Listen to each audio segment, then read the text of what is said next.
Oi pessoal, tudo bem? Hoje a gente vai conversar um pouco sobre a nossa disciplina de saúde coletiva. Meu nome é Fabiane, tá? Eu sou enfermeira, formada pela Faculdade FAPAR. Atualmente eu faço pós-graduação em obstetrícia. Sou técnica em radiologia também. E provavelmente a gente vai aí enfrentar essa caminhada juntos por um período. Infelizmente eu gostaria de estar presente junto com vocês, mas pelas possibilidades que a gente está passando no momento, não é possível, né? E para que a gente consiga alcançar esse objetivo, precisamos passar por esse processo. Eu espero que seja bem valioso essas nossas aulas. É um conteúdo bastante teórico, infelizmente, mas a gente vai tentar ser o mais dinâmico possível para vocês conseguirem assimilar o conteúdo, tá? Então, o que a gente entende por saúde coletiva, né? O que a gente considera saúde coletiva? Saúde a gente já sabe, né? O nosso conceito de saúde, saúde pública, saúde coletiva, né? Saúde pública, segundo a definição de Winslow, é a arte e a ciência de prevenir a doença e a incapacidade, prolongar a vida e promover a saúde física e mental mediante esforços organizados da comunidade. É um conceito muito fácil de ler, né? Mas na prática é mais complicado. É uma teoria, é muito fácil a teoria, mas na prática é mais difícil, né?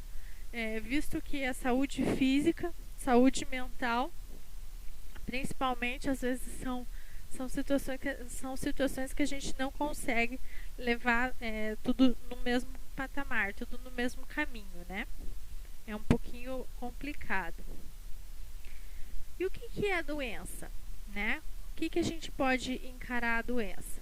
A doença ela pode ser encarada como um fator externo ao equilíbrio normal do organismo, resultando de uma reação saudável, de defesa ou até mesmo adaptação do indivíduo às condições novas e diferentes.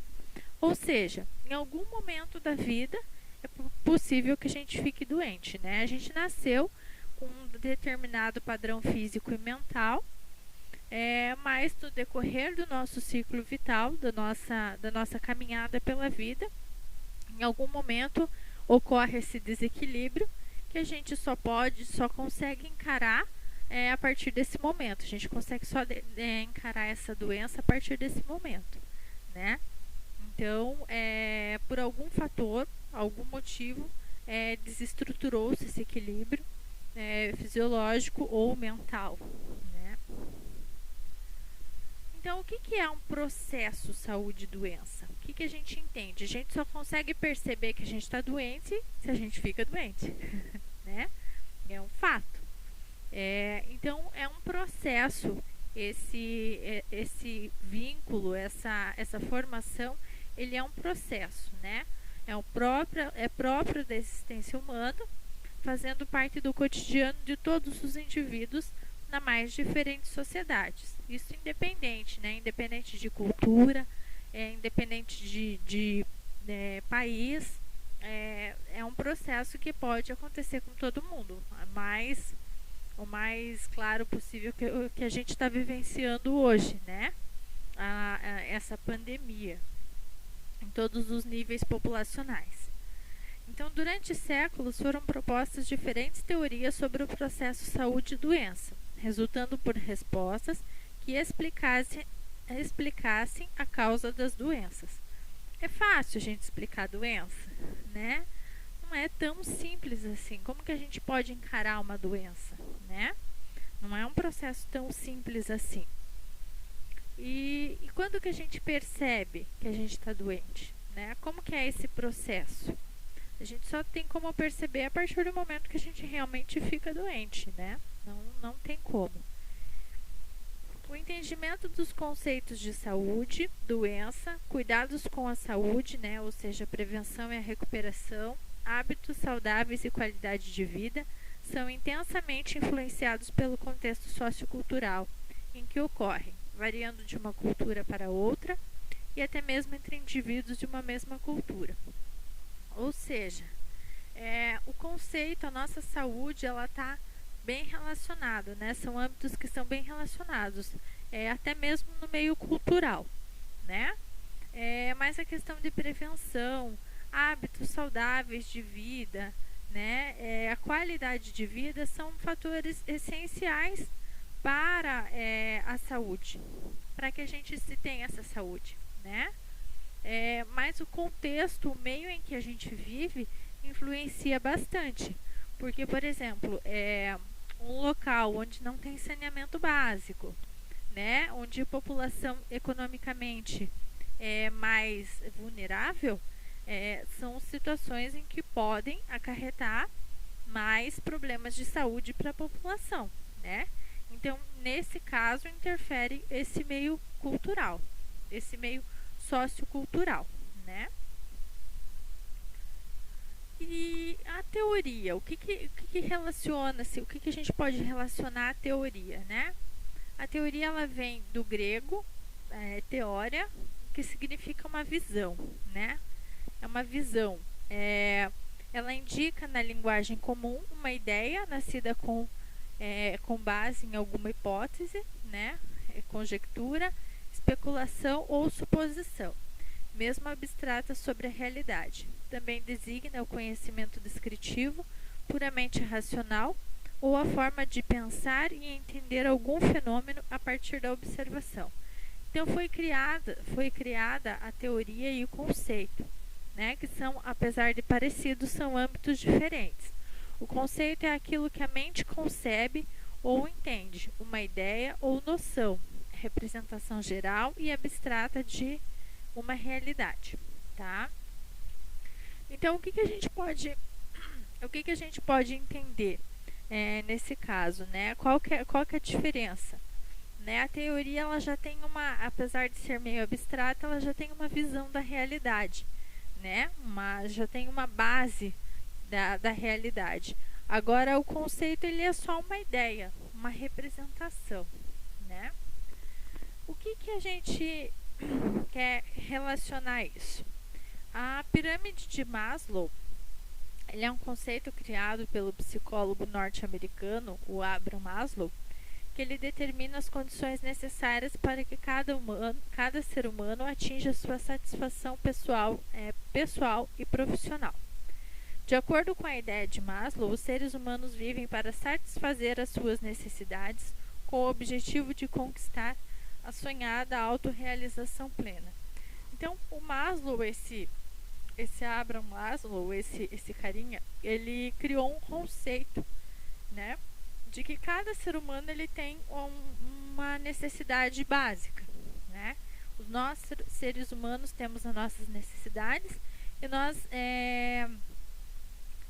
de acordo com as nossas necessidades, que a gente vai atingir o nosso padrão o mais alto possível.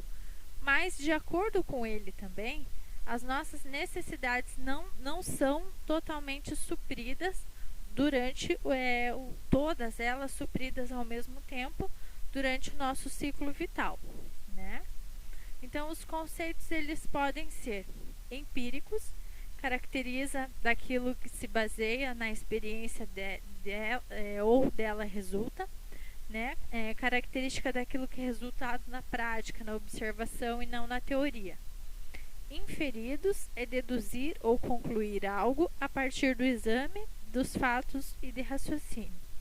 E abstratos, que resulta o processo intelectual da abstração, só podendo existir no pensamento. Então, ou seja, a nossa enfermagem, ela sempre foi baseada em fatos empíricos, né? Sempre foi baseada na experiência. Antigamente, nos tempos antigos, qualquer um cuidava, né? O ato de cuidar do ser humano, ele já vem há muito tempo. Então, o que aconteceu? A enfermagem trouxe para dentro desse campo a teoria, né? O que deixou de ser um empírico para entrar na teoria, já tem um embasamento científico, um processo do cuidado. Porque o simples fato do cuidar, qualquer pessoa pode cuidar. Agora, para a enfermagem se tornar autônoma e ter reconhecimento profissional, ela precisou passar por diversas teorias, né? Muitos estudiosos, não vou entrar agora no conceito de história da enfermagem, mas surgiu-se muitas teorias em si para que a enfermagem se tornasse uma profissão autônoma, né?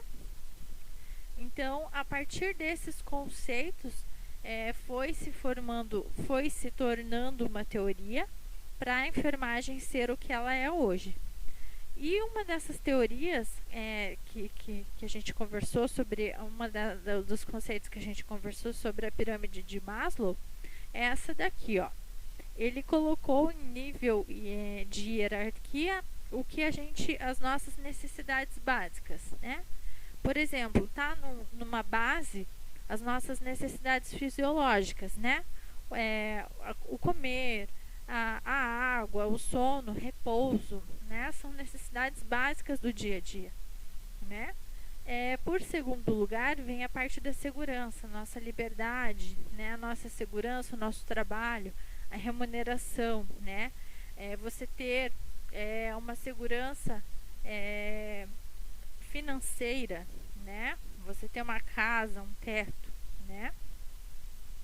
Aí, um outro nível é o nível social, que engloba mais as relações, né? Com as outras pessoas, a relação com a sociedade, com a família, com os amigos, né? A relação de trabalho. Então, são as relações sociais. Aí, por outra questão, se coloca-se a estima, né? O ser humano, ele precisa, ele se sente seguro de certa forma, quando ele é aprovado no âmbito que ele se encontra, no grupo que ele se encontra, né?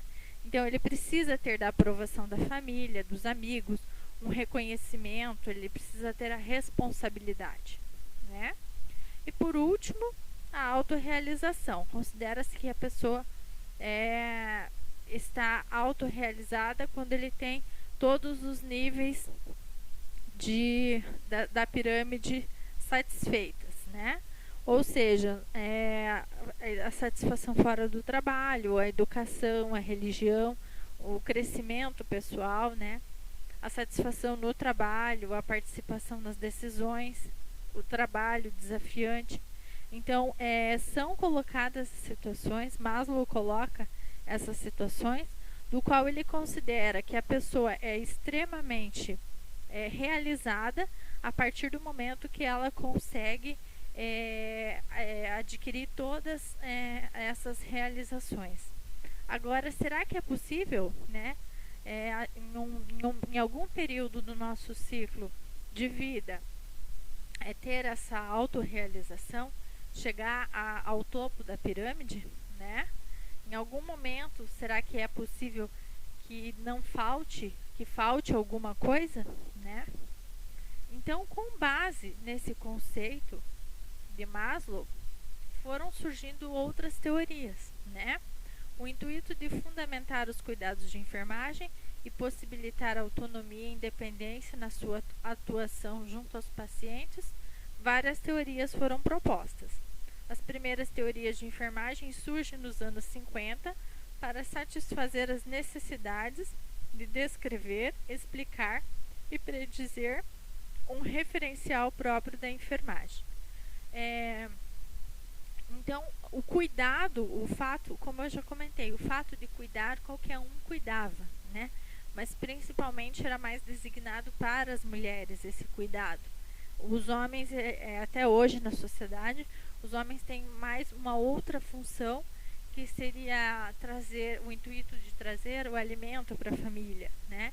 Enquanto a mulher, a mãe, ela tem a intenção do cuidado da família, né? Hoje em dia, graças a Deus, já está mudando um pouco isso, mas ainda em muitos lugares na sociedade ainda é assim, né? Que o homem é o provedor da família. E com base na pirâmide de Maslow surgiu uma das teorias bem conhecidas para a enfermagem, que é a teoria da Wanda Horta. Ela é a primeira enfermeira brasileira a preconizar a teoria da enfermagem no campo profissional. E ela teve como embasamento a teoria de Maslow, né? Ela mudou, teve algumas motivações, ela mudou de certa forma alguns aspectos, mas ela é uma importante teorista na nossa área. Ela coloca assim, que a enfermagem é a ciência e a arte de assistir o ser humano no atendimento de suas necessidades básicas, de torná-lo independente desta assistência através da educação. Tá? Então, ela teve um embasamento, a partir da pirâmide de Maslow, ela teve um embasamento, teve mais estudos relacionados a isso e trouxe esse embasamento para a nossa profissão que é hoje, né? Então, ou seja, a enfermagem ela não é só um simples ato de cuidar, ela tem toda uma teoria, ela tem uma técnica, ela não simplesmente surgiu do nada, né? Ela teve todo um trabalho por trás da nossa profissão. E a Wanda Horta coloca assim: o ser humano compreendido a partir das necessidades básicas afetadas ou não no processo saúde e doença, né? Ele é compreendido a partir das suas necessidades afetadas. De alguma forma, em algum momento que surge a doença, que alguma dessas necessidades são afetadas, normalmente, né, as doenças físicas acometem o processo fisiológico da pirâmide de Maslow, né? Ou então a parte mental, a parte social acaba afetando também. Então, o ser humano ele é afetado, né? E a enfermagem ela provê ações sistematizadas para assistir às necessidades no processo saúde e doença. Então, a enfermagem ela é capacitada, ela não simplesmente surgiu do nada.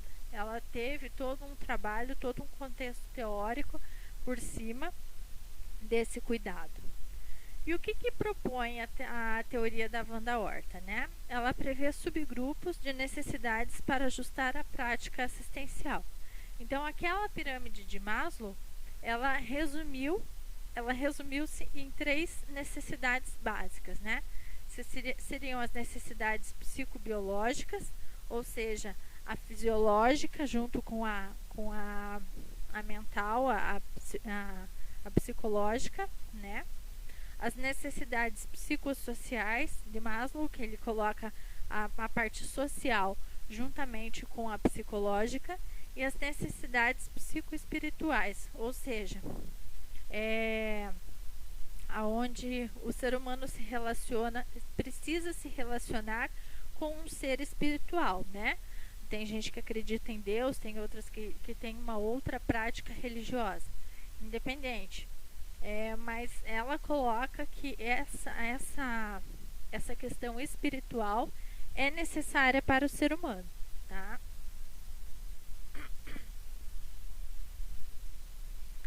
Então, essas necessidades, ela obedecem uma hierarquia, né? Elas têm uns valores a serem transpostos. Então, ou seja, primeiramente, a gente precisa da necessidade fisiológica, né? Ou da biológica, ou seja, quem consegue, por exemplo, trabalhar se não se alimentar, né? Quem consegue fazer as atividades diárias se a gente não consegue ter uma boa noite de descanso, né? Então, essas primeiras necessidades são as principais que são colocadas pela teoria da Wanda Horta, né? Após a realização de algumas necessidades prioritárias, surgem outras a serem satisfeitas. Ou seja, quando a gente está descansado, quando a gente está bem disposto, quando a gente consegue dormir, quando a gente tem um bom descanso, outras das necessidades, né, as atenções sociais, as atenções de afeto, de carinho, do fato da gente precisar estar com alguém, né?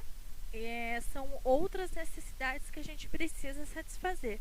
Ou seja, nós somos seres que a gente é dependente, né? Nascemos dependente já de uma outra pessoa. Ao longo desse processo, desse ciclo vital, nós teoricamente ficamos mais independentes. Mas quando que a gente consegue viver sem ninguém por perto, né?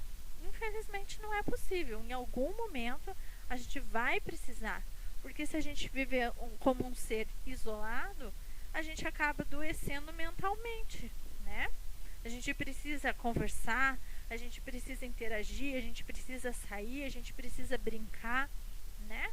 E são situações que a gente precisa satisfazer, e é uma necessidade humana, é uma necessidade nossa, né? Então, baseia-se em leis gerais que regem fenômenos universais, a lei do equilíbrio dinâmico, da adaptação e do holismo, né?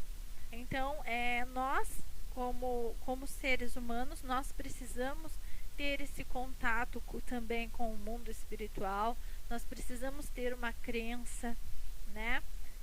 Isso é colocado como, de certa forma, como um afago para nós, como um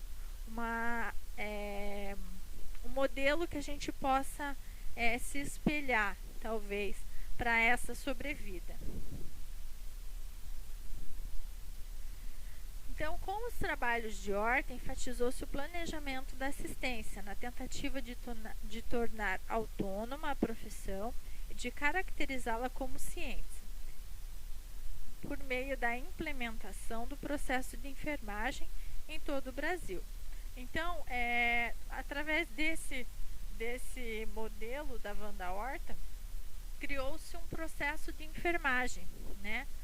Ou seja, nós temos um planejamento para seguir, nós temos uma regra para seguir para prestar essa assistência. Não é só aquela teoria, né? Não é só aquela teoria de ir lá, só aquela técnica de ir lá fazer a administração de uma vacina, por exemplo. Não, a gente tem todo um processo atrás dessa técnica, né?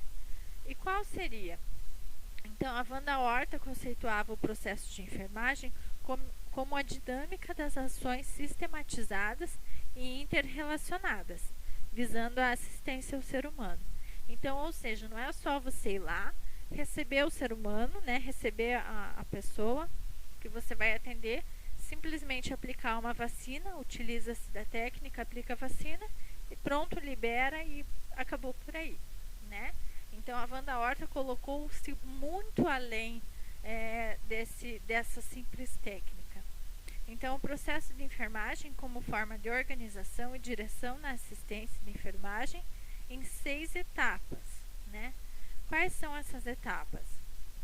O primeiro, o histórico, né? Você acolher o paciente, você fazer uma boa anamnese com esse paciente, o que ele tem, por que ele chegou, né? Qual que é o histórico de vida por trás dele, qual que é a queixa que ele está apresentando, né? O diagnóstico, ele não é um diagnóstico médico, tá? É um diagnóstico do que o paciente apresentou para a gente, o que ele está precisando, do que ele foi atrás, né? Por exemplo, ele está com um problema físico. A doença é só o médico que pode diagnosticar. Mas a partir desse problema físico, desse diagnóstico médico, o que a gente pode fazer para que ele tenha uma melhor qualidade de vida durante esse processo que ele está doente, né? Como que a gente pode fazer para melhorar, para que ele se sinta melhor durante esse processo que ele está doente, tá? É essa a diferenciação de um diagnóstico médico para um diagnóstico de enfermagem. Aí o terceiro plano seria um plano assistencial, né? O que a gente vai fazer para colocar em ação, para que ele se sinta melhor diante dessa situação. Se ele está, por exemplo, com uma infecção urinária, o que a gente pode fazer para que esse paciente se sinta melhor? Vamos, por exemplo, administrar antibiótico de acordo com a prescrição médica, tá? Isso é um plano de assistência a esse paciente, tá? Plano de cuidados ou a prescrição, né? Ou seja, o que a gente vai fazer perante esse paciente? A gente vai só prescrever um antibiótico? A gente pode também pedir para que ele tome bastante líquido, né? Bastante água. São situações que a gente pode fazer para melhorar a qualidade de vida dele enquanto ele está nesse processo da doença, tá? E a evolução, como que ele evoluiu? Ele tomou bastante líquido, a gente fez a medicação conforme a prescrição, ele evoluiu bem, não teve mais queixas, está ótimo, perfeito, tá? Então a gente teve uma evolução.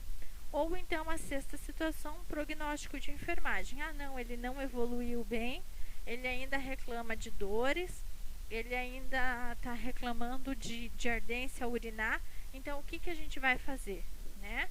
Então, a gente volta para o plano assistencial com outras medidas para que ele recupere a sua saúde, tá? Então, é todo um processo por trás desse cuidado que a gente precisa ter. Não é simplesmente ir lá, ter a técnica e fazer, tá? A gente precisa saber, por exemplo, se aquele paciente ele é ou não alérgico à medicação, né? A gente precisa saber o motivo que ele está ali, tá? E por trás de uma outra teoria também, vem a teoria da Dorotheia Oren. Ela não é brasileira, ela também é uma enfermeira dos Estados Unidos, que ela desenvolveu a teoria do autocuidado. Consiste basicamente na ideia de que os indivíduos, quando capazes, devem cuidar de si mesmos. Quando existe a incapacidade, entra o trabalho do enfermeiro no processo de cuidar. Para as crianças, esses cuidados são necessários mediante a incapacidade dos pais ou responsáveis interferirem nesse processo. Ou seja, todo o ser humano ele é capaz de se desenvolver o autocuidado. Por algum processo acontece, ou pelo processo da doença, normalmente pelo processo da doença, acontece dessa incapacidade dele se cuidar sozinho. O autocuidado, por exemplo, a gente pode citar a higiene básica, né? O paciente com uma depressão, por exemplo, uma depressão profunda, às vezes ele perde até o próprio ânimo de cuidar de si mesmo, de fazer a sua própria higienização, né? Então, são processos, um outro processo de doença, por exemplo, perante um acidente, que esse paciente fica incapacitado de se cuidar, de fazer a sua própria higiene, né? Então, quando existe essa incapacidade, é onde que nós entramos nesse processo do cuidar. As crianças, elas precisam ser cuidadas, nós nascemos mediante a esses cuidados, nós nascemos dependente de alguém, né? Mas com o processo, com o decorrer da nossa vida humana, a gente vai se tornando mais independente, né? Às vezes, em alguns momentos, precisamos voltar a ser dependentes de alguém ou de alguma situação. Então, por conta disso, que a Dorotheia Oren, ela coloca essa teoria. Então, ela define a intervenção da enfermagem na ausência da capacidade de manter a quantidade e a qualidade do autocuidado, como terapêuticas na sustentação da vida, da saúde, na recuperação da doença ou da lesão, ou no enfrentamento dos seus efeitos. Ali a fotinho da Dorotheia Oren. Ela ela que colocou essa teoria, né, do autocuidado, que é imprescindível para o ser humano, tá? Então, ela colocou que em algum momento, quando nós estamos incapacitados desse cuidado, a gente precisa ter essa intervenção da enfermagem, né? Então, ela define que o autocuidado é a prática de atividades que os indivíduos realizam em seu benefício para manter a vida, a saúde e o bem-estar. Essa capacidade de cuidar de si mesmo é afetada por fatores condicionantes básicos, como a idade, sexo, estado de desenvolvimento, estado de saúde, orientação sociocultural, modalidade de diagnóstico e de tratamentos, sistema familiar, padrões de vida, fatores ambientais, adequação e disponibilidade de recursos. Né? Esse autocuidado, em algum momento da nossa vida, ela pode ser prejudicada. A gente nasceu dependente de alguém e provavelmente a gente vai morrer dependente de alguém, porque não tem ninguém que depois da morte consiga fazer esse autocuidado e entrar lá no caixão e se enterrar sozinho, não é verdade? Então, é uma suposição meio boba que a prof coloca, mas a gente precisa de alguém até na hora da nossa morte, né? E esse contexto que está entre esse ciclo vital, a gente também vai demandar de outras situações, né? Por exemplo, o nosso padrão de vida, os fatores ambientais, às vezes pode acontecer de nos adoecer, né? Igual eu coloquei, uma situação econômica desfavorável, onde a família financeiramente é bem necessitada, não tem saneamento básico, muitas vezes levam a esse adoecer. E aí quem entra? A equipe de enfermagem, né? Agora eles estão colocando na pandemia que a equipe de enfermagem está na linha de frente, né? E realmente, né, nós estamos na linha de frente desse cuidado. Então, quais são os métodos utilizados para o autocuidado, né? O agir ou fazer para outra pessoa, o guiar e orientar, o proporcionar apoio físico e psicológico, proporcionar e manter ambiente de apoio ao desenvolvimento pessoal e ensinar. Então, visto que esses métodos, a gente não prevalece somente para o doente, né? A gente aumenta esse âmbito, essa capacidade do cuidar para o âmbito familiar também, né? Afinal de contas, se a pessoa, por exemplo, está doente, será que não é pelo ambiente familiar que ela está vivendo, né? Será que ela não tem algum trauma psicológico de uma situação que ela vivenciou, né? Então, esse método utilizado que a Oren coloca, ela vai além do cuidado com só com o paciente, e sim com todo o contexto atrás disso. Então, as áreas de atividade para a prática da enfermagem, segundo Oren, são iniciar e manter o relacionamento com o paciente, com a família, até o estado da alta da enfermagem, né? Ou seja, esse paciente que, por exemplo, que está hospitalizado, que precisa de um cuidado, se a gente não ter um bom relacionamento com os familiares, e se esse paciente precisa, depois da alta, ter mais um cuidado, quem que vai cuidar? Né? Então, a gente precisa ter um bom relacionamento, a gente precisa ensinar essa família esses cuidados para com esse paciente, né? Afinal de contas, são as pessoas mais próximas que, no final das contas, às vezes acaba precisando desse cuidado e dessa atenção, né? Então, determinar se e como devem receber apoio da enfermagem, né? Como que essa equipe de enfermagem vai acompanhar, vai demandar não só em relação ao paciente e ao familiar. Então, esse relacionamento entre a enfermagem, entre paciente e familiar, é de extrema importância, né? Porque, afinal de contas, o familiar, o acompanhante que está ali, ele também está na linha de frente do cuidado desse paciente, né? Então, estar atento às necessidades do paciente, da família, em relação à enfermagem. O que a gente pode colocar aí, por exemplo?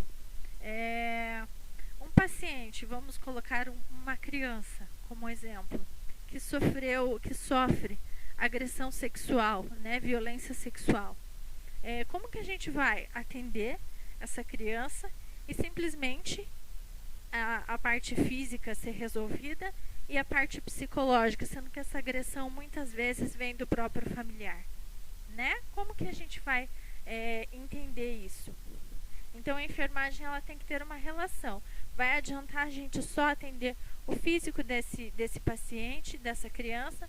A gente sabe que essa criança está sofrendo violência sexual por parte do familiar e simplesmente deixar essa criança voltar para o âmbito familiar, né?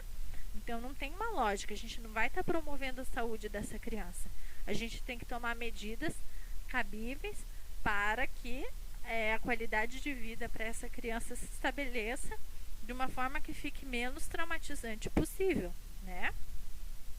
Então, prescrever, proporcionar e regular a ajuda direta aos pacientes e à família na assistência de enfermagem necessária, né? Coordenar e integrar a enfermagem na vida diária do paciente. Então, ou seja, a gente tem que promover não só a qualidade de vida no ambiente que a gente se encontra, né, no ambiente hospitalar, naquele ambiente que aquele paciente está hospitalizado, mas a gente precisa promover essa saúde, essa qualidade de vida após a alta hospitalar. E esse meio social em que o ser humano vive é primordial, né? Ele precisa estar interagindo, a gente precisa interagir com esses familiares, com esses acompanhantes e perceber todo o contexto que está acontecendo para a gente promover a qualidade de vida desse paciente.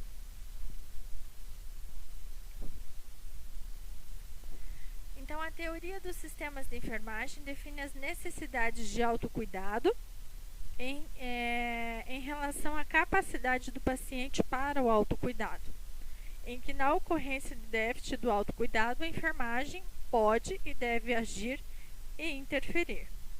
A teoria de Ore proporciona uma base compreensiva para a prática da enfermagem, como utilidade na educação, prática clínica, administração, pesquisa e sistemas de informação da enfermagem. Então, a enfermagem, ela não é só o simples fato de ir lá e fazer, né? Aquela técnica de fazer. A gente precisa entender a teoria, a gente precisa entender o contexto por trás daquela técnica. Por que a gente está fazendo aquela técnica, né? É para não contaminar. Tá, mas não contaminar, né? O que pode levar à contaminação?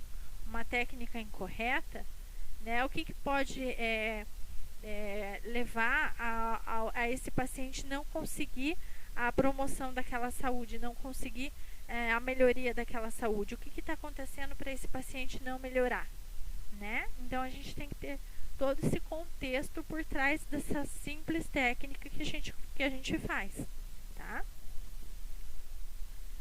Então, o nosso ciclo vital, né? Reconhecer o desenvolvimento humano é conhecer as características gerais de um indivíduo nas diferentes faixas etárias.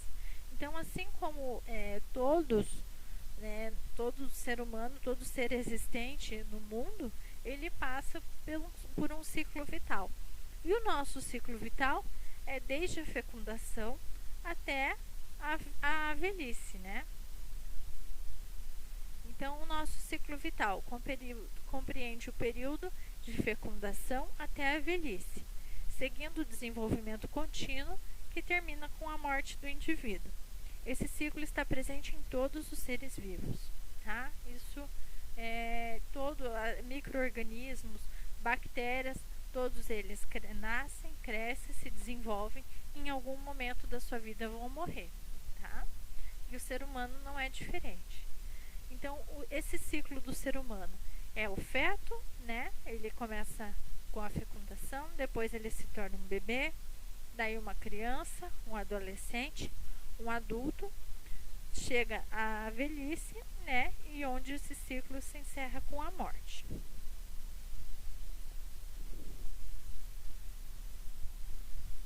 Então, a criança é a fase onde se faz grandes aprendizados e se adquirem diversas experiências na relação com os outros e com o mundo.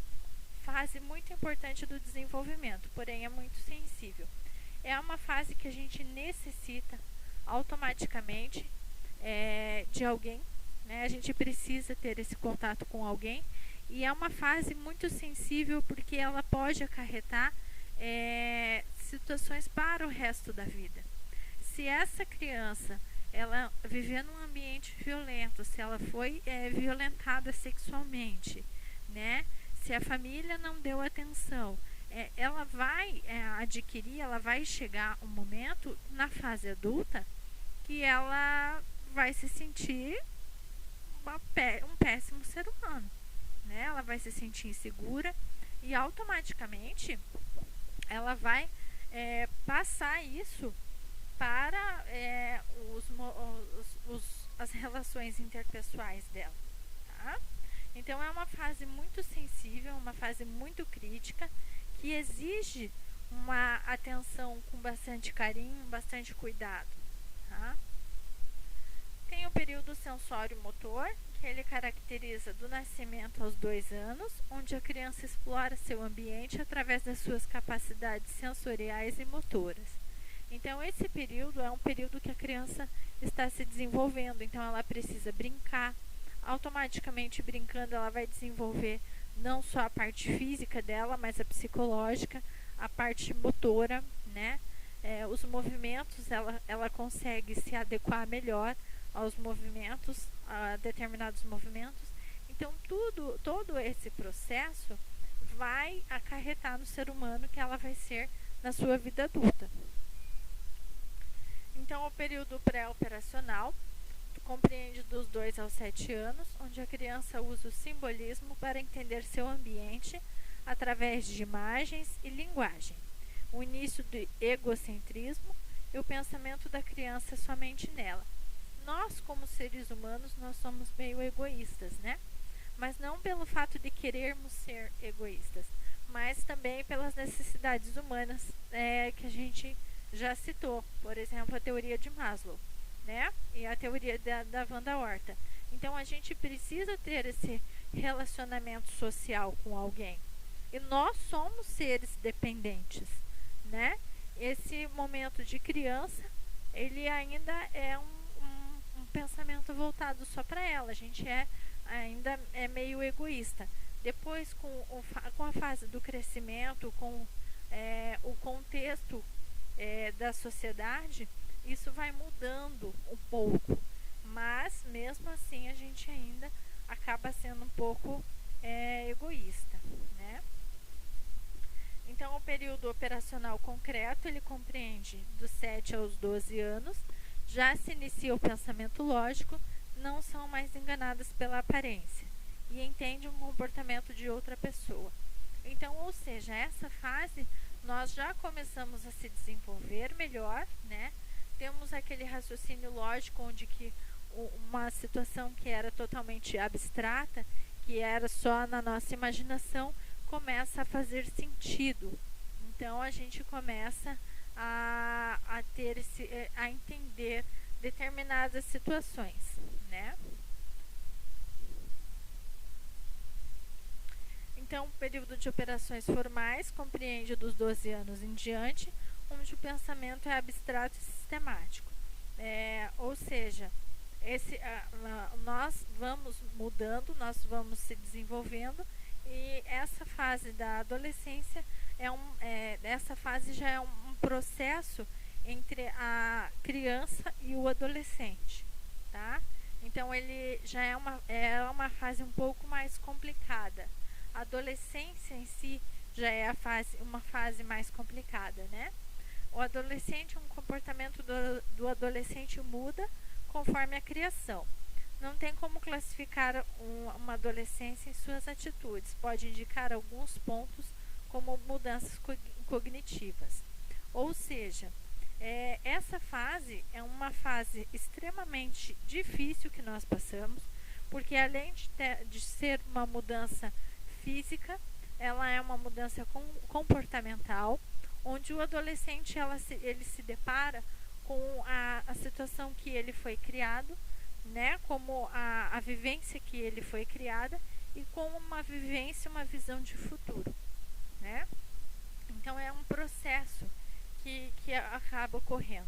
E essa fase são de extrema mudança hormonal e tudo mais, onde a gente acaba se perdendo um pouquinho em alguns aspectos, né?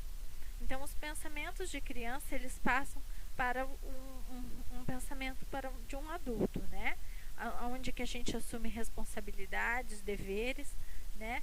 Normas que antes a gente não tinha conhecimento, os hormônios ficam à flor da pele e a gente inicia a vida sexual, né? Então, a gente leva o contexto que a gente recebeu, a educação que nós recebemos dos nossos pais, para um âmbito futuro. E é onde a gente se depara e se pergunta, se faz muitas perguntas, né? Como que tipo de profissão que eu quero exercer no futuro, né? Ele se depara com as responsabilidades. Se eu não estudar, por exemplo, né? Que futuro que eu vou ter, né? O que eu devo fazer? Eu preciso estudar, eu tenho que me estabelecer nos horários, eu tenho que me organizar, né? Então, são processos do nosso ciclo. Também ocorrem mudanças físicas, né? O nosso organismo ele vai mudar, comportamentais, emocionais e social, que se apresenta em maior evidência nessa fase. Então, é uma fase que a gente quer muito ser reconhecido, né? A gente fica muito, o Maria vai com as outras, onde a opinião dos amigos às vezes é mais importante que a opinião dos familiares, né? A gente dá mais atenção para o grupo de amigos do que para a família que tem esse cuidado. Então, é um momento extremamente crítico, onde muitos adolescentes começam a entrar no mundo das drogas, né, do álcool, e por conta disso, às vezes, porque esse meio social que ele vive, ele quer ser reconhecido. Tá? Então, ele está numa fase que inicia-se em torno de 12 anos, juntamente com as transformações do seu corpo, né? Começa a crescer os pelos, tem a primeira menstruação das meninas, né? O aumento do testosterona nos homens e o crescimento corporal também, né? Então, a parte física vai mudar, né? Por conta dessa liberação muito grande de hormônios. É o organismo se preparando para uma próxima fase, que é a fase adulta. Essa identidade se expressa na forma de questionamento para entender o que está mudando. Por exemplo, quem sou? Né? Vou ficar igual aos meus pais? O que devo fazer no futuro? Então, são questionamentos que a gente se autocoloca para nós mesmos. Eu gosto de colocar nós, porque eu ainda me considero um adolescente. Não é brincadeira. Mas, assim, são questionamentos que os adolescentes se colocam porque eles têm uma visão de futuro, né? O que eu quero para o meu futuro? Será que lá no meu futuro eu vou ser igual aos meus pais? Né? A minha criação, será que a minha criação foi o suficiente? Né? Então, são situações que são colocadas nesse contexto, nessa fase da vida. Então, com o resultado dessas perguntas, o adolescente se encaixa em algum grupo da sociedade. Esta fase é reconhecida como identidade versus confusão de identidade. E a adolescência é uma extrema confusão, né? É um momento extremamente difícil, tanto para os pais que precisam cuidar desses adolescentes, quanto para os adolescentes. Então, às vezes é muito fácil falar, mas às vezes a gente não tem, né, aquela paciência, aquela disposição, né, para entender essa fase da adolescência. Então, entra-se muito conflito familiar, gravidez na adolescência, né, porque o adolescente às vezes faz não com o intuito de não conhecer, muitas vezes ele conhece, mas com o intuito de chamar a atenção dos pais, com o intuito de ser reconhecido, acaba fazendo algumas coisas, né, que complicam depois para o resto da vida futura, né? Então, o adulto, né, após a adolescência, tem o início da fase adulta, conhecida também como jovem adulto, que é dos 20 aos 40 anos. Depois é chamado de meia-idade, que é dos 40 até os 60. É subdividido essa fase porque são fases que a gente tem outros questionamentos, né? Então, o jovem adulto, ele passa por diversas preocupações com o futuro, né? A profissão que ele escolheu, a pessoa com que ele iniciou seu relacionamento para construir uma família, né? Se os amigos são certos para levar para a vida toda, outras questões aparecem. Então, aquela questão de ser reconhecido pela sociedade vai mudando de aspecto, né? Ele escolhe então uma pessoa porque, afinal de contas, o ser humano ele não foi feito para viver sozinho, né? Em algum momento ele precisa se relacionar com alguém, ele precisa ter um relacionamento com alguém. Então é onde que ele se pergunta, né? Será que eu estou feliz com a profissão que eu escolhi? Né? O que eu devo fazer? Não estou feliz? Vamos mudar de profissão? Né? Será que a pessoa que está ao meu lado foi a pessoa certa? Né? Então o jovem adulto, quando consegue entender qual o lugar na sociedade no âmbito familiar e profissional, começa outros questionamentos, né? Estou criando meu filho bem, né? Meu cônjuge, a pessoa que está comigo, ela está feliz, né? Eu sou feliz com essa vida. Daí a gente já tem aquela visão de futuro, né? Eu vou conseguir me aposentar, né? Aquelas responsabilidades, as dívidas, né? Que estão presentes na nossa vida, né? Então esses problemas sempre vai ter problemas na nossa vida, né? Isso é um fato, isso é uma realidade. A gente sempre vai passar por dificuldades e a gente sempre vai mudar o âmbito dessas perguntas, né?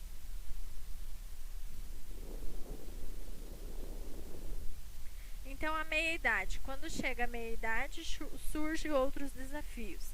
A angústia sobre os filhos, que é reconhecida como a síndrome do ninho vazio.